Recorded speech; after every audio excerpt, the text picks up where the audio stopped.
Vamos a Primera de Crónicas, capítulo 22. Primer libro de Crónicas, capítulo 22. Y vamos a leer los versículos 12 y 13, y luego vamos a ir una vez más delante de Dios en oración. Primer libro de Crónicas, capítulo 22, versículos 12 y 13. Dice David, hablando aquí a su hijo Salomón: Y Jehová te dé entendimiento y prudencia, para que cuando gobiernes a Israel guardes la ley de Jehová tu Dios. Entonces serás prosperado, si cuidares de poner por obra los estatutos y decretos que Jehová mandó a Moisés para Israel. Esfuérzate pues y cobra ánimo, no temas ni desmayes. Vamos a orar. Realmente, oh Señor y Dios, nuestros corazones se llenan de gozo al saber que cuando cantamos con nuestros labios que en tierra de cansancio Jesús es nuestra roca aquí, y Él es nuestro abrigo en medio de la tempestad, no estamos cantando algo que no hayamos experimentado. Gracias, oh Señor, porque aunque ciertamente este mundo está lleno de peligros, y sobre todo para los creyentes, y muchas veces nuestros pies resbalan hasta que casi desmayamos, sin embargo es en esos momentos cuando hemos comprobado que Jesús es poderoso para salvar. Él no solamente nos ha concedido el perdón de todos nuestros pecados, sino que también ha implantado en nuestros corazones las gracias que son necesarias para perseverar en la fe. Gracias, oh Dios, porque nuestro Señor Jesucristo compró para nosotros en la cruz arrepentimiento, regeneración, fe, perdón de pecados y también perseverancia. Gracias porque Él es nuestra roca aquí, Él es el abrigo de nuestras vidas en medio de las tempestades. Y ahora, oh Señor, queremos suplicarte que tu Santo Espíritu nos ayude para que podamos predicar tu palabra con verdadero poder de lo alto, que tu palabra pueda encontrar cabida en nuestros corazones y que en nuestras vidas diarias podamos proclamar al mundo qué es exactamente lo que nosotros creemos. Bendícenos ahora, oh Señor, te lo pedimos en Jesús. Amén. Continuamos, hermanos, con nuestra serie de sermones sobre la teología del trabajo. Este es el quinto sermón que vamos a predicar en esta serie y nos encontramos estudiando en este momento, en una manera más específica, la prudencia en los negocios. Y como hemos podido ver en estos estudios, la Escritura regula todos los aspectos de nuestra vida, incluyendo el desempeño de nuestra vocación u oficio. No existe un aspecto de nuestra existencia en este mundo que no se encuentre regulado por la palabra infalible de Dios. Ciertamente no encontramos en la Escritura enseñanza directa sobre cómo podemos vender habichuela en un colmado. Tampoco encontramos enseñanza directa en la Escritura de cómo estudiar matemáticas. Pero sí encontraremos en la palabra de Dios los principios que nos ayudarán a desempeñar cualquiera de esas funciones de una manera tal que Dios sea glorificado en nuestra vida y que nosotros seamos beneficiados. Y uno de los principios claros que encontramos al respecto en la palabra de Dios es que solo podemos prosperar en el desempeño de nuestra vocación, en el desempeño de nuestro oficio, si conducimos todos nuestros asuntos con prudencia, con discreción, con entendimiento. Y el domingo pasado comenzamos a considerar este tema de la prudencia en los negocios a la luz de este texto de Primera de Crónicas 22, y vimos en primer lugar la naturaleza y necesidad de la prudencia, la naturaleza y necesidad de la prudencia. David está hablando aquí con su hijo Salomón, quien dentro de poco habría de heredar el trono de Israel y tendría a su cargo una tarea difícil, ardua, que era la construcción del templo de Jerusalén. David deseaba que su hijo tuviera éxito en el desempeño de su labor como rey, pero él sabía que eso sería imposible si Salomón carecía de dos elementos básicos: entendimiento y prudencia. Debemos recordar que entendimiento o sabiduría es la capacidad de comprender las verdades que Dios nos ha revelado. Tener entendimiento es tener la capacidad de comprender las verdades que Dios nos ha revelado. ¿Y qué es la prudencia? La prudencia es la capacidad de aplicar esas verdades en casos específicos. El hombre prudente tiene un entendimiento de los principios generales que gobiernan su vida o que deben gobernar su vida, y a la hora de tomar una decisión lo hace a la luz del entendimiento que posee de tales principios. Él conoce la verdad en sentido general y tiene la capacidad de aplicarlo en casos particulares. ¿Y qué nos enseña nuestro texto acerca de la prudencia? En primer lugar, vimos, todo esto a modo de recuento, que es Dios quien da la prudencia. Dice David: hijo mío, que Jehová te dé entendimiento y prudencia. Es Dios quien da la prudencia. Ciertamente Dios dotó al hombre de sabiduría y le concedió la capacidad de razonar, pero recuerden que a raíz de la caída, esa capacidad que Dios ha dado al hombre se entenebreció.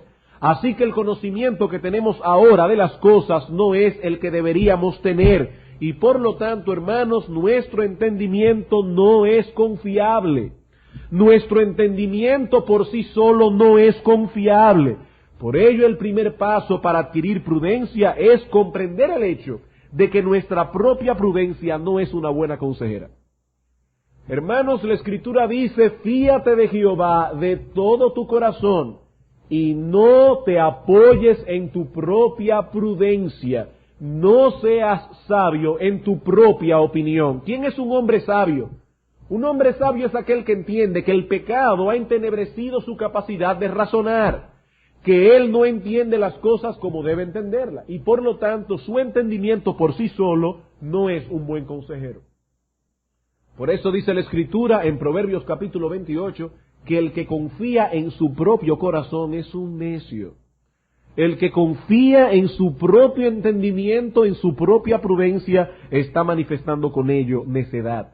Por eso David pedía a Dios que concediera a su hijo estas capacidades, reconociendo de ese modo que no eran capacidades naturales. No es natural ser un hombre prudente, es Dios quien da la prudencia. En segundo lugar, vimos el domingo pasado que esta prudencia que Dios da es conforme a su santa ley. Dice David: que Jehová te dé entendimiento y prudencia para que cuando gobiernes a Israel guardes la ley de Jehová tu Dios. Y dice en el 13, que serás prosperado si cuidares de poner por obras los estatutos y decretos que Jehová mandó a Moisés. O sea que la prudencia que el Señor da está encerrada en los límites de la santidad de Dios. La prudencia que Dios da está encerrada en los límites de su ley. Y eso es importante porque algunas personas afirman tener prudencia en los negocios cuando en realidad lo que poseen es capacidad de engañar a los demás. Ellos dicen que han prosperado en sus negocios porque son prudentes, porque son hábiles. En realidad se debería decir de ellos que son unos estafadores astutos.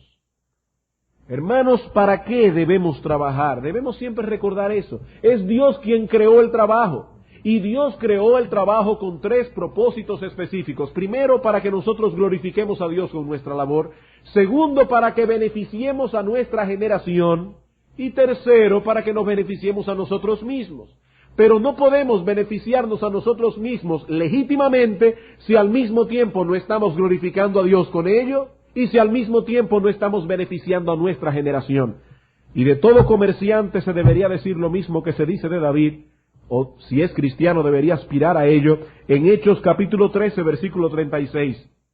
Dice: porque a la verdad David, habiendo servido a su propia generación según la voluntad de Dios, durmió y fue reunido con sus padres y vio corrupción.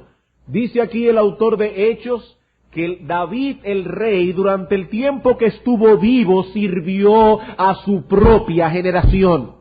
Y un estafador astuto no está sirviendo a su propia generación. Por eso dice el puritano Richard Steele que la prudencia que Dios da es una sabiduría honesta, la cual es consistente con una buena conciencia.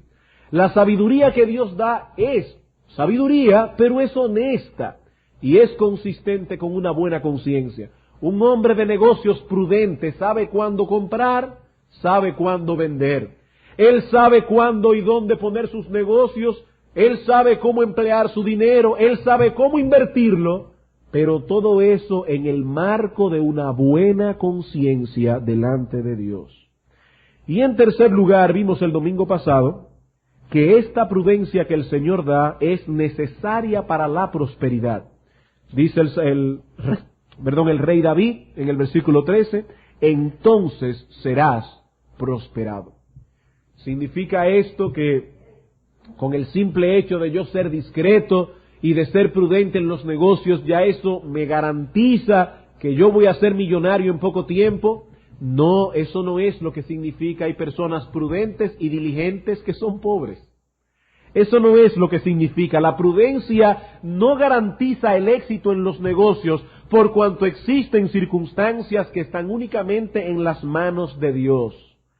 Pero no tenemos derecho a esperar razonablemente que Dios bendiga nuestro trabajo si somos imprudentes. No tenemos derecho a esperar la bendición de Dios, aún económica, en nuestros trabajos si somos imprudentes. Bien, hermanos, habiendo considerado estas enseñanzas generales acerca de la prudencia, ahora lo que vamos a hacer es considerar este asunto desde un modo más específico, más particular. Ya vimos la naturaleza y necesidad de la prudencia y ahora consideraremos en segundo lugar los casos particulares en que esta prudencia debe ser ejercida.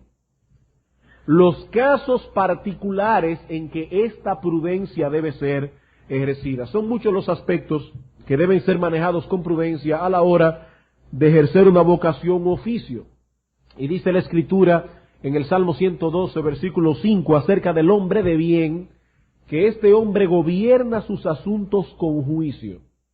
El hombre de bien gobierna sus asuntos con juicio. Él glorifica a Dios en la manera prudente en que dirige sus asuntos, en que dirige sus negocios. ¿Y cuáles son esos aspectos de nuestra vocación u oficio que deben ser manejados con prudencia? Bueno, en primer lugar, hoy solamente veremos dos. En primer lugar, aplicando la prudencia en casos particulares, debemos ser prudentes en adquirir un dominio cada vez más amplio de nuestra vocación u oficio. Si usted es un hombre o una mujer prudente, usted debe estar ocupado en adquirir un dominio cada vez más amplio, más profundo de su vocación u oficio. El hombre prudente conoce su vocación y se empeña en adquirir un entendimiento y un dominio cada vez más amplio de su labor. Recuerden, es Dios quien da las capacidades para desempeñar un trabajo u oficio, pero si bien es cierto que es Dios quien da las capacidades de nuestro trabajo, el hombre es responsable de desarrollar esas capacidades que el Señor le ha concedido. Es Dios quien da la capacidad, es nuestra la responsabilidad de desarrollar esas capacidades que Dios nos ha concedido, por supuesto, cada uno en las medidas de sus posibilidades. Recuerden que dice Proverbios capítulo 14, versículo 8, que la ciencia del prudente está en entender su camino. Perdón. No el camino del otro, no el camino del hermano. La ciencia del prudente está en entender su camino. Dios te ha dado a ti una vocación, un llamado a desempeñar una tarea específica por medio de la cual tú debes glorificarle a Él, debes beneficiar a tu generación y debes suplir tus propias necesidades. El hombre prudente entiende primero cuál es su camino, cuál es el llamamiento que Dios le ha hecho en la providencia. Dios no le dice a nadie en una manera audible, tú vas a ser ingeniero, tú vas a ser arquitecto y tú vas a ser plomero. Pero Dios en su providencia nos da capacidades a través de las cuales debemos entender cuál es nuestro camino. Perdón. ¿Cuál es el lugar por donde debemos desarrollar toda nuestra energía? Porque esa es nuestra vocación. Pero no solamente debemos saber por dónde debemos andar, sino que también debemos esforzarnos por caminar de la mejor manera posible en esa senda que Dios ha trazado para nosotros. No solo debemos saber cuál es nuestro camino, sino también cuál es la mejor manera de caminar por él. Y en ese sentido, hermanos, hay dos males que todo creyente debe evitar. Hay dos males en cuanto a este punto de perfeccionar tu vocación que todo creyente debe evitar. Primero, debemos evitar una visión desbalanceada de la verdadera espiritualidad. Debemos tener cuidado de no tener una visión desbalanceada de la verdadera espiritualidad. Hay ciertos creyentes que consideran todo lo que es terrenal como una especie de mal necesario. Todo lo que tiene que ver con su vida aquí en la tierra, ellos son tan y tan espirituales que todo lo que tiene que ver con su vida en este mundo, ellos lo consideran como un mal necesario, a lo cual no tenemos que prestarle mucha atención. ¿Acaso no dice la Escritura que nuestra morada verdadera está en los cielos? ¿Y que somos extranjeros y peregrinos en este mundo? ¿Que estamos aquí de paso?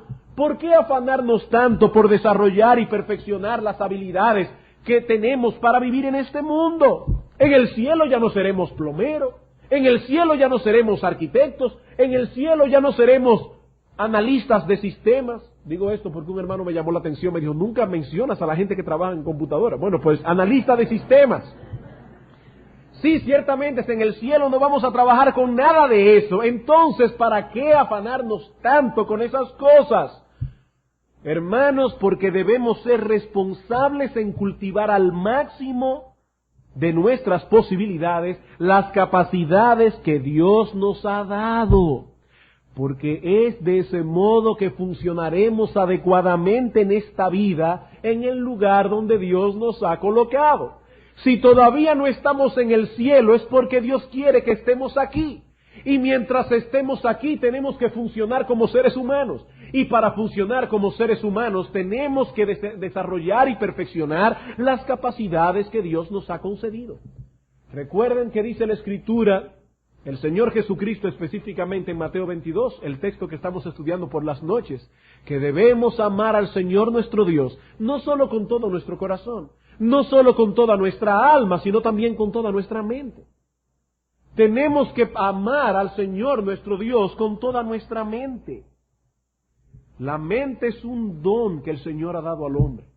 Y ese don, esa capacidad que Dios te ha dado, fue puesta allí con el propósito de adquirir conocimiento. Dios te ha dado una mente con la cual tú puedes adquirir conocimiento. E independientemente de la capacidad intelectual que Dios te ha concedido, porque Dios no le da a todo el mundo la misma capacidad intelectual, pero independientemente de la capacidad intelectual que Dios te ha concedido, si tú tienes una mente que funciona bien, esa mente tiene capacidad de desarrollarse, de expandirse, esa mente que tú tienes tiene la capacidad de memorizar y esa mente tiene la capacidad de aplicar el conocimiento aprendido. Y es muy importante que enfaticemos este punto, porque vivimos en una generación que minimiza al máximo, o si puede decir, lleva al mínimo la capacidad de razonamiento del ser humano. Hermanos, nuestra generación es educada para no pensar.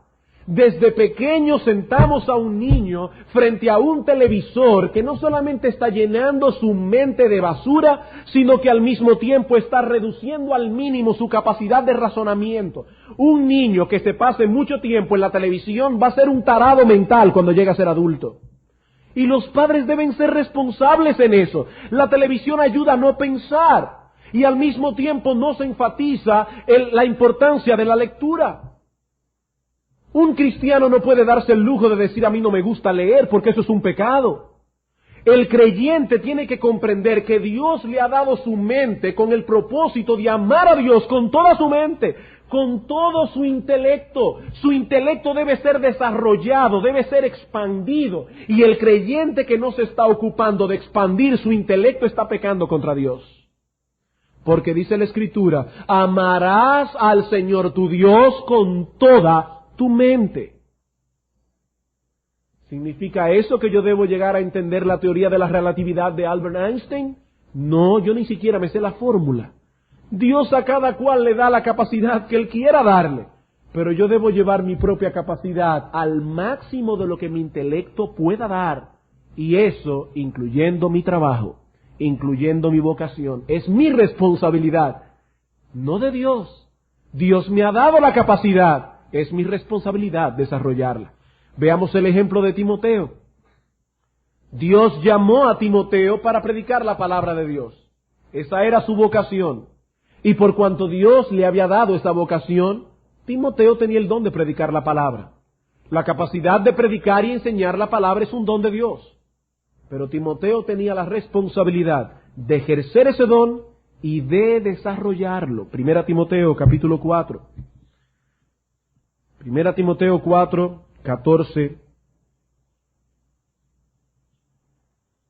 Y luego versículo 15 y 16. Dice, bueno, versículo 13, para tomar el contexto. Entre tanto que voy, dice Pablo, ocúpate en la lectura, la exhortación y la enseñanza. No descuides el don que hay en ti. Qué paradójico. Es un don, pero Pablo dice, no lo descuides. Versículo 15, ocúpate en estas cosas. Permanece en ellas para que tu aprovechamiento sea manifiesto a todos. La predicación de la palabra es un don y es una ciencia. Es un don porque la capacidad la da Dios. Es una ciencia porque se perfecciona a través de ciertos principios que todo predicador debe poner en funcionamiento. Y todo predicador tiene la responsabilidad de predicar cada vez mejor. Él tiene que expandir el don que Dios le ha dado. Ahora, ¿vamos a predicar en el cielo? No, en el cielo ese don ya no tendrá utilidad. Pero mientras permanezcamos en este mundo, los que poseen ese don deben ejercerlo y desarrollarlo. Y lo mismo podemos decir de cualquier otra capacidad. De cualquier otra capacidad que Dios te haya otorgado. Así que el hombre prudente procura atesorar todo el conocimiento que pueda obtener, tanto por observación como por instrucción. Si tú eres creyente y Dios te ha mostrado cuál es el camino por donde debe andar, nunca te avergüences de seguir aprendiendo. Nunca te avergüences de seguir aprendiendo. Si eres prudente, debes continuar aprendiendo, con miras a lograr la perfección en aquello que Dios te ha encomendado. ¿Vas a lograr algún día la perfección? No, pero debes tirar hacia allí todo el tiempo. Así que lo primero que debemos cuidarnos en este asunto es de no tener una visión desbalanceada de la verdadera espiritualidad, como si lo único que valiera la pena en este mundo es conocer un poco la Escritura, venir a la iglesia y orar.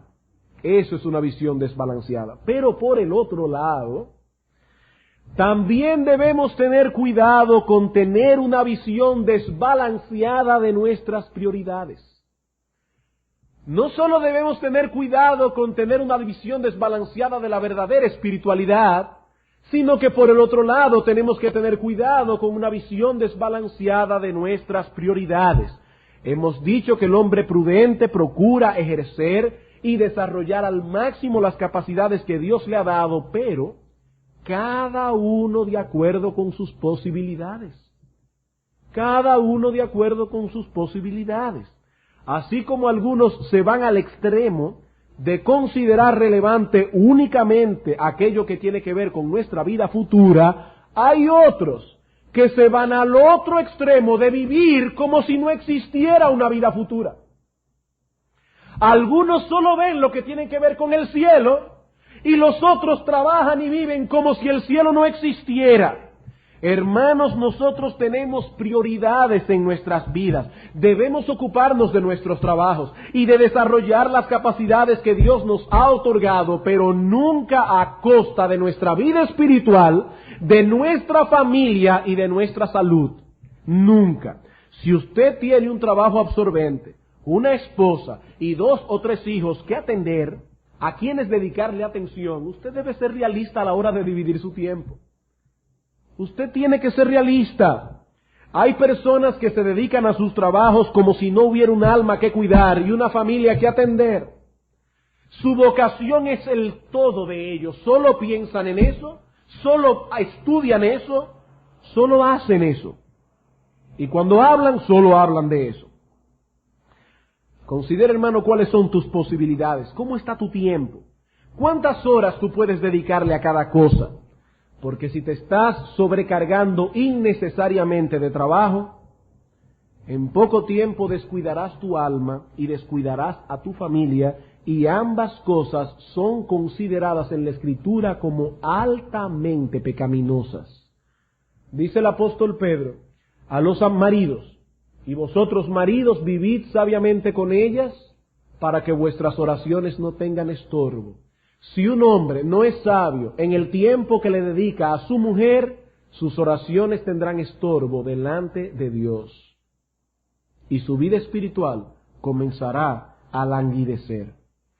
Así que un trabajo que habitualmente lleva al hombre a una condición tal que no pueda ser responsable en cumplir sus deberes para con Dios y sus deberes para con su familia, no es un trabajo legítimo. Un trabajo que esté obstaculizando su comunión con el Señor habitualmente y que esté obstaculizando el deber que usted tiene de cuidar y proteger a su familia, ya para usted ese trabajo no es legítimo. Es cierto que en todo trabajo pueden presentarse situaciones providenciales que afecten tu horario en un momento dado. Que se explotó una caldera en la empresa, que a fulano le pasó esto, que no vino. Todo eso pasa en cualquier tipo de trabajo. Pero aquí estamos hablando de un trabajo que se está interponiendo habitualmente entre Dios, tu familia y tú. Y aún los pastores tienen que tener mucho cuidado con eso, mucho cuidado. Recuerdo que Mr. Key, que está por aquí arriba, me dijo en una ocasión que una de las cosas que más trabajo le costó aprender al principio de su ministerio era decir que no. A los pastores les es difícil muchas veces decir que no. Pero hermanos, nosotros también tenemos un alma que cuidar, un cuerpo que cuidar, una familia que atender, niños que criar para el temor de Dios. Y todo eso exige tiempo. Y aún un pastorado que lleve a un hombre a descuidar su alma y a descuidar su familia es un pastorado pecaminoso. Un trabajo que lleve a un hombre a descuidar su familia y su alma no es legítimo para ese hombre. Ese trabajo se ha convertido en un pecado para esa persona. Así que el hombre prudente procura adquirir un entendimiento cada vez más amplio de todo lo concerniente a su vocación o oficio, pero nunca descuidando su alma, nunca descuidando su familia, nunca descuidando su salud, nunca descuidando su cuerpo. El hombre prudente debe saber cómo darle a cada cosa su debido tiempo. Bien, entonces, esa es la primera área donde debemos ser prudentes en los negocios. El primer caso particular. En segundo lugar, debemos también ser prudentes al elegir las diferentes circunstancias que competen a nuestro trabajo. Debemos ser prudentes al elegir las diferentes circunstancias que rodean todo tipo de trabajo. Ya hemos dicho que el hombre prudente posee una sabiduría honesta que es compatible con una buena conciencia. Y esa sabiduría le permite analizar y tomar la mejor decisión en cuanto al tiempo de realizar sus negocios, en cuanto al lugar más apropiado y en cuanto a las personas que él va a involucrar que sean más idóneas. Tres cosas que el hombre prudente debe considerar con cuidado: el tiempo, el lugar y las personas con las cuales se relacionará en su trabajo. La Escritura nos enseña en Eclesiastés capítulo 3, versículo 1, que en este mundo que Dios ha creado todo tiene su tiempo y todo lo que se quiere debajo del cielo tiene su hora. Y al momento de actuar, el hombre prudente considera si este es el mejor tiempo o si simplemente está actuando por capricho o por pasión. El hombre prudente se le ocurre un negocio, pero él considera, ¿este es el mejor momento para yo dar ese paso?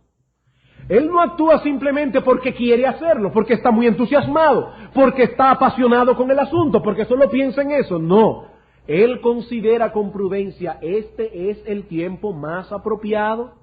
Hermanos, hay reglas comerciales que están en el mundo desde que el mundo es mundo.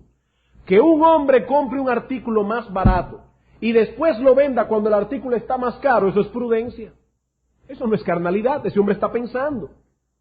Eso es prudencia. El individuo debe considerar cuál es el tiempo, y esas son reglas que son lícitas en todas las épocas en cuanto al comprar y al vender.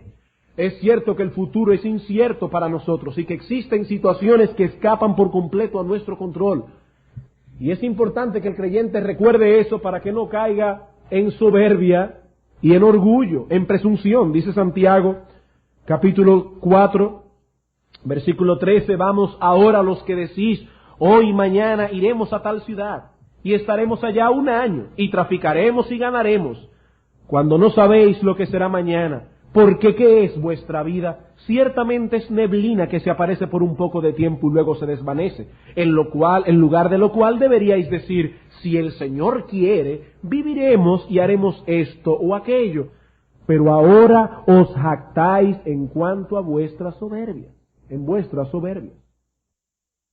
Así que sí hay circunstancias que están únicamente en las manos de Dios, pero la discreción nos guardará de tomar decisiones apresuradas sin tomar las debidas precauciones. El labriego, cuando va a sembrar, él calcula el tiempo. Él piensa con cuidado cuándo va a venir la época de lluvia, cuándo va a venir la época de sequía, cuándo sembrar café y cuándo sembrar batata. Porque no es lo mismo sembrar una cosa que sembrar la otra. Y el labriego toma en consideración eso. Y en todo labor u oficio el hombre prudente debe tomar en consideración el tiempo. Es lo mismo con respecto al lugar. El lugar. Hay ciertos lugares que no son apropiados para ciertos negocios. Y el hombre prudente examina cuidadosamente este asunto antes de tomar la decisión de ir aquí o de ir allí. Como decíamos el domingo pasado. No ponga una fábrica de hielo en Alaska, porque probablemente va a quebrar. Hay que tomar en consideración cuál es el lugar más apropiado. Va a poner una floristería, póngala cerca del cementerio. El lugar. Y hermanos, si todas esas consideraciones son importantes y son válidas respecto al tiempo y al lugar, mucho más relevancia poseen a la hora de elegir las personas con quienes nos vamos a involucrar. Y la Biblia habla mucho de eso. El que anda con sabios, sabio será, mas el que se junta con necios será quebrantado. El hombre prudente no solo es prudente a la hora de elegir sus amigos, porque dice David en el Salmo 119, compañero soy yo de los que temen tu nombre. Usted no puede tener intimidad con una persona que no teme a Dios, pero también tiene mucho cuidado a la hora de enredarse en un negocio con una persona. Mucho cuidado, porque hay muchos creyentes que han visto apenados cómo todo su capital se ha ido a pique porque confiaron desmedidamente en hombres inconversos, con quienes cometieron el error de asociarse a partes iguales. Y cuando digo a partes iguales me refiero a que un creyente se asocia en un negocio con un inconverso 50% y 50%. Eso es una imprudencia. Porque a la hora de hacer eso, el inconverso ya tiene la misma injerencia del individuo, del creyente. Asociarse de ese modo con un incrédulo es llevar un yugo desigual. Ese hombre no le teme a Dios y por consiguiente no tendrá mucho reparo en hacer cosas que son contrarias a la voluntad revelada de Dios. Eso no quiere decir que el creyente no debe hacer negocios con un incrédulo. En ese caso debemos tomar en cuenta lo que dice Pablo en 1 Corintios 5:19. Dice el apóstol Pablo aquí, 5:9, os he escrito por carta que no os juntéis con los fornicarios, pero él aclara, no absolutamente con los fornicarios de este mundo, o con los avaros, o con los ladrones, o con los idólatras, pues en tal caso os sería necesario salir del mundo. Es imposible prácticamente que un cristiano solo tenga negocios con otros cristianos. Eso no puede ser, o es muy difícil. Vamos a decirlo así, muy difícil.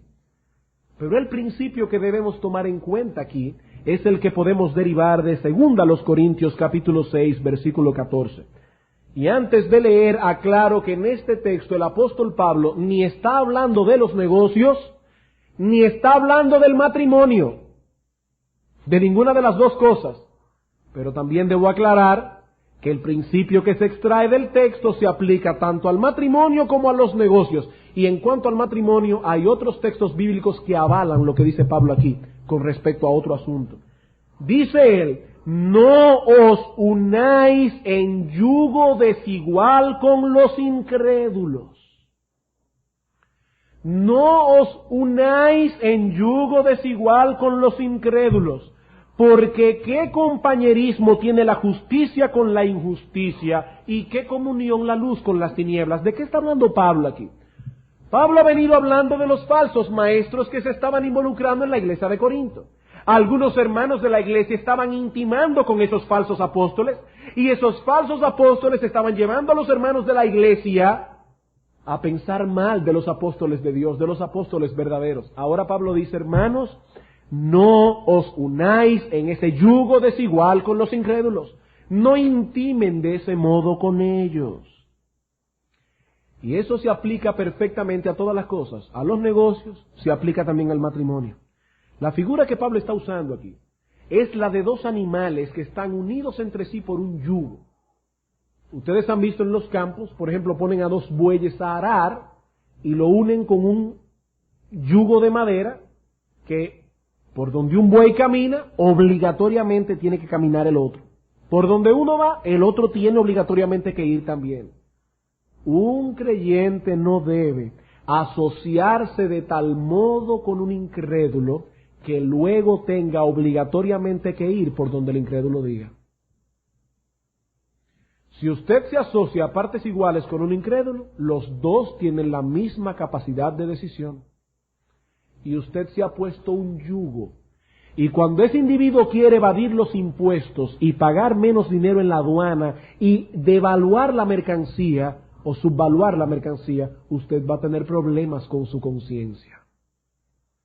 Un creyente no puede meterse en una situación de negocio tal que después se vea obligado a pecar contra Dios. Por otra parte, quiero dar una nota aquí balanceada. Si usted es simplemente un empleado en una empresa, hermano, usted no es responsable de todos los manejos que se hacen en esa empresa. Su deber es mantener su integridad y su limpia conciencia, independientemente de las cosas que ocurran en ese lugar y en las cuales usted no está realmente involucrado. Pero a la hora de asociarnos a partes iguales en un asunto, debemos hacer uso de una extrema prudencia. Bajo ningún concepto podemos entrar en una relación de asociación con incrédulos en donde podamos ser llevados a pecar en asuntos de aduanas, de pagos de impuestos, de seguro social, etc. Esto quiere decir entonces que basta con que el individuo sea creyente para yo asociarme con él. No. Aún en el caso de un creyente con otro creyente, la prudencia nos obliga a hacer una selección juiciosa y a tener todos los asuntos puestos por escrito con meridiana claridad. Son muchas las cosas que se hablan cuando no hay dinero de por medio. No, pero yo lo conozco. Hasta medio familia mía es. A veces cuando son familias es peor la cosa. Hermano, donde hay dinero de por medio hay que tener prudencia. Porque muchas veces la iglesia misma es afectada por el litigio de hermanos que no pusieron claramente las condiciones de trabajo. Y a la hora de comenzar a repartir beneficios comenzaron a haber problemas. Y esos problemas afectan tu vida espiritual, tu corazón y afectan la iglesia también. Prudencia, hermano, prudencia. El hecho de que alguien profese ser creyente y sea miembro de una iglesia, eso no quiere decir que la persona será necesariamente organizada y necesariamente diligente en su trabajo. Eso es lo que él debería hacer por ser cristiano, pero necesariamente no será así. Cerciórese primero. Si usted es un hombre prudente, cerciórese primero antes de entrar en cualquier tipo de atadura comercial. Porque no todo lo que dicen ser israelitas son de Israel. Mucho cuidado. Prudencia en los negocios. Bien, hermanos, en conclusión, como hemos podido comprobar una vez más, la Escritura contiene principios que regulan todos los aspectos de nuestra vida sobre la tierra. Y si queremos vivir una vida que glorifique a Dios y una vida bienaventurada, el consejo de la Escritura es doble. Por un lado, no te apoyes en tu propia prudencia, no seas sabio en tu propia opinión. Y por el otro lado, fíate de Jehová de todo tu corazón, reconócelo en todos tus caminos, teme a Jehová y apártate del mal. Nuestra responsabilidad como pastores de la iglesia es la de predicar la Escritura y de enseñar todo el consejo de Dios. ¿Para qué? Para que ustedes ahora sean ciudadanos más prósperos y para que tengan éxito económico. No, ese no es nuestro propósito, sino para que ustedes y nosotros todos podamos conducir nuestros asuntos en el marco de la piedad. Hermanos, yo no soy un analista de comercio, yo soy un pastor. Y estamos aquí predicando la palabra de Dios, no los principios de la IBM ni los principios del consorcio tal. Estamos predicando la palabra de Dios y la palabra de Dios nos lleva a un punto, no a ser ricos, sino a ser piadosos. Y el deseo nuestro como pastores es que todos los miembros de Iglesia Bíblica del Señor Jesucristo aprendamos a conducir todos nuestros asuntos en el marco de la piedad. Así que si al escuchar estas cosas reconoces que te ha faltado prudencia, reconoces que te ha faltado discreción para manejar tus negocios, hermano, ve delante del trono de Dios. Si ha habido pecado, y no solamente ignorancia, sino también pecado, negligencia, hermano, ve delante de Dios y pídele perdón por tu pecado, porque tú has pecado contra Dios. Tú has pecado contra Dios y contra tu familia, porque ese negocio es el patrimonio económico de tus hijos. Y la Biblia dice que el padre debe atesorar para sus hijos. Esa es nuestra responsabilidad. Ve delante del Señor pidiendo perdón por tu pecado, pero al mismo tiempo pidiendo sabiduría y discreción. Recuerda que Dios no solamente otorga el perdón, Él también otorga la sabiduría que nos hace falta. Dice Proverbios, porque Jehová da la sabiduría, y de su boca viene el conocimiento y la inteligencia. Él provee de sana sabiduría a los rectos. Es escudo a los que caminan rectamente. No aquel que maneja sus cosas con astucia serpentina, no. Aquel que camina rectamente. Es el que guarda las veredas del juicio y preserva el camino de sus santos. Dios da sabiduría, no solamente perdón de pecados. La semana próxima nosotros continuaremos enfocando otros casos particulares donde debemos aplicar la prudencia en el desempeño de nuestra vocación u oficio. Vamos a orar.